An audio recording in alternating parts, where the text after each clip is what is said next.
Nous on parlait beaucoup, on parlait des choses qu'on aimait. Et on parlait pas trop de bouquins, on parlait surtout de musique. De jazz. Ouais. C'est un fan de jazz.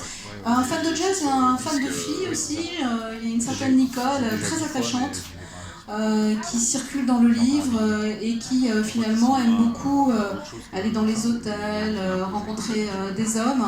Et du coup, Jean-Michel en est assez malheureux. Et puis à un moment, Bloomberg lui dit bah, écoute, si toi, Nicole, t'en as marre, moi je suis preneur. Oui, et Jean-Michel lui dit bah vas-y, il y a une souplesse de comportement. Alors, ce qui est marrant, c'est l'attitude du papa. Parce que le papa, donc j'imagine que c'est Bernard Blier, veut tout savoir sur Nicole et sur les parents de Nicole. Et du coup, les pères se rencontrent. Et ce qui est drôle, c'est de visualiser Bernard Blier très déconneur, qui a toujours envie de faire des blagues, mais qui là est très sérieux et essaye de comprendre ce qui arrive à son fils. Est-ce qu'il est vraiment amoureux? Comment ça va se passer, etc. Il est à la fois inquiet et angoissé. Il a toujours été inquiet. Angoissé, bien sûr. De toute façon, quand on a des enfants, on est angoissé. Il n'y a pas d'autre solution. Lui, il l'était, et moi, je faisais rien pour le mettre à l'aise. J'étais un garçon calme, mais inquiétant quand même.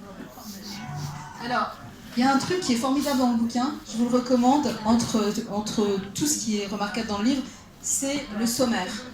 Parce que le sommaire, ce sont des chapitres qui vous disent tout, en fait, il m'a semblé, de vous, Bertrand Blier. C'est-à-dire, je suis quelqu'un de bizarre et ça se voit, je veux être le patron moi aussi. En fait, si on prend la table des matières, c'est une sorte de déclaration de profession de foi d'une certaine manière, ou de portrait pour aller vite. Est-ce que j'ai raison?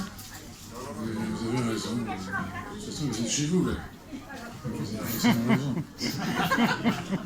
Non, mais je vais avoir raison comme vous, je vais être le patron de... Parce que j'ai lu le livre et je l'ai tellement aimé, et j'ai trouvé qu'il y avait une forme de dérision et d'humour d'écrire ces en-têtes de chapitres en disant exactement ce qu'on pense de soi, comme en face d'un miroir. Oui, mais c'est surtout mon éditeur qui a écrit ça. Ah ouais? Oui, il m'a piqué le truc. Avec mon accord, évidemment. Donc c'est vrai ce qu'on dit, en fait.